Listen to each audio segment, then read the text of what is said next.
Professor Abdullahi Mustafa said the workshop marks a pivotal movement in the collective efforts to propel Nigeria's agricultural sector towards sustainable growth and innovation. It disclosed that the collaboration between Auda-Nepad and Nabda on the genome editing initiative commenced just over a year ago with a series of events aimed at fostering strategic alliances with the country. He noted that today's forum is to explore ways to enhance capacity in genome editing and biotechnology as a crucial tool in advancing the frontiers of agricultural research and leveraging the expertise within the nation's academic and research institution.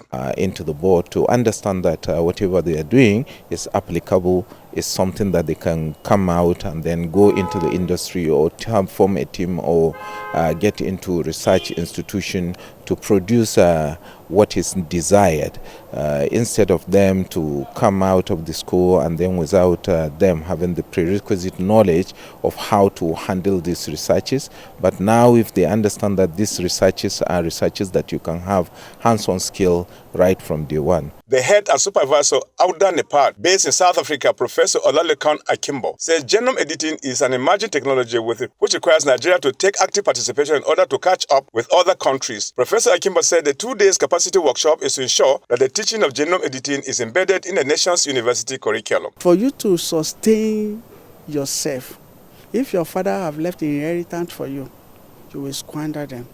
But if you make the money yourself, you know how to manage it. If you know the pathway that made you to go to the top, you understand that coming down is not a journey for the heart. So when you combine all these things that are put together now, is the benefit is one, it helps the scientists to reach their goal faster. The second is that the farmer that need it, they get the product on time. The third is that the plant itself does not need too much help from the outside to survive. The acting director, Genetic Genomics and Bioinformatics Department, Nabda, Dr. Shikirat Jenfuja Silebo, said the workshop is with the collaborative effort of Nabda to embrace genome editing for the purpose of food security. The technology is so precise that it can actually speed up the rate at which products can come out from research and teaching. And the reason why we are bringing this together is because we know with the system that we operate, the knowledge comes from the university and then the applications are done at the research level. Also, the Executive Director, Institute for Agricultural Research, Sama Rosaria, Professor Ado Adamu Yusuf, the Executive Director, National Animal Production Research Institute, Zaria, Professor Hassan Mohamed Rabiu, and the Vice Chancellor, Osman Danfodo University, Sokoto, Professor Lawa Bilbis, share similar experiences on genome editing. It is genetically modified. You are introducing a serious gene into it, and that gene could suppress other things. But this one, the composition is intact. You just remove or you change the sequence. So if you don't regulate this technology, something bad will happen. Just like any other technology.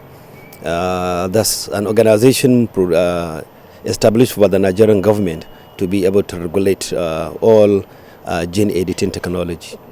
We already have a program in biotechnology that we use to produce crossbred animals and to multiply our animals to select genes that will be beneficial to our farmers. To increase the productivity of cowpea.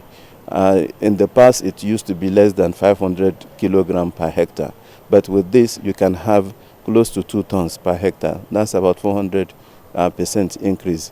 But the acting director of Biosafety Enforcement and Operations, National Biosafety Management, Mrs. Hawa Tahir Ahmed, said her responsibility is to insist that the people in charge with genome editing operate within the law for the safety of people and the environment. Competent authority in Nigeria, we are the regulators of activities of modern biotechnology. So for any institution or person that will go into activities of modern biotechnology, especially relating to this program we're having here, gene editing, must come to National Biosafety Management Agency to apply for permit. Meanwhile, Kenya, Malawi, Burkina Faso are near to the introduction of genome editing in the market. Though Nigeria is one, but however, it is more to draw the policy on how this emerging technology can be deployed.